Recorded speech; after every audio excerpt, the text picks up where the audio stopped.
But there's something fundamentally missing in this conversation, and that is the fact that we don't know what the fight is about. Troops just lodged into somewhere in the southeast, and then you disarmed criminal elements. But every time we hear them say IPOB, ESN, and I've always asked, is there any way of identifying if someone, physically speaking, that they are IPOB, ESN? Why are we making this Southeast security thing? Because these people have said severally, we do not carry arms. We are not fighting to destroy anybody. The ESN group, a part of us, is simply to protect the localities, farmers particularly. So why is it that every time we hear the government or the military or the police, when they come up with this, it's like we are fighting with IPOB and ESN. So who are they? How do you identify them? Why are we not seeing that as criminal elements or giving a tag? Is it to further drag this whole thing to make it messy? What exactly do you think is going on with some of this news? I think that the first thing, the most fundamental thing is the need to tamp down the temperature in the southeast. Okay. And we've said it over, I've been here on this program severally, and I've said release Nnamdi Kanu.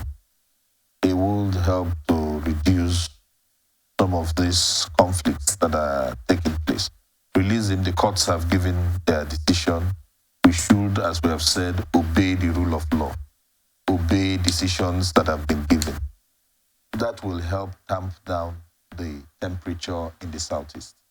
And then we can clearly demarcate criminal elements who are intent on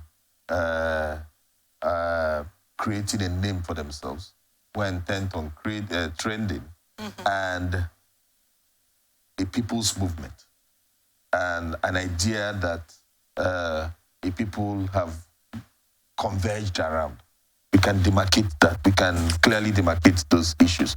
So I think we need to, the army and the military needs to do its work, but we also need the political environment and the political decision making. And I was hoping that the new president will move in that direction, releasing Nnamdi Kanu, maybe release him to somebody, and then we tamp down the level of tension in the southeast.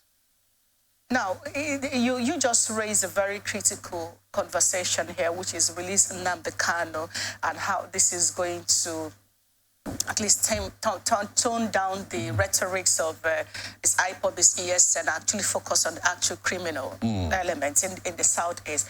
However, why do you also think that the government of Nigeria doesn't also seem, with all the calls consistently to release Nnamdi Kanu, at least to create a semblance of, oh, we care about the southeasterners and what is going on there?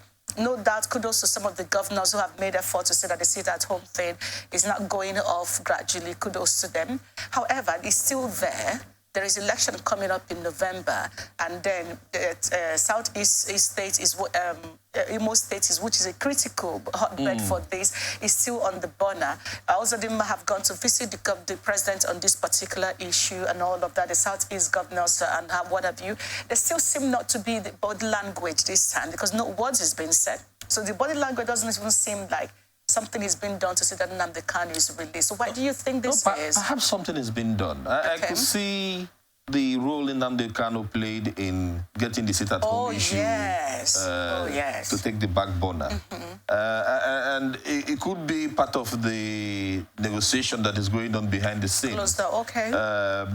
But I hope that they do it very soon so that we can reduce the level of tension in the southeast. Government has no reason to keep holding an individual whose freedom has been adjudicated on by a Nigerian court. I don't think it's fair. I don't think it's just. I don't think it is equitable. I don't think it is what any government, what its salt in this 21st century should be doing.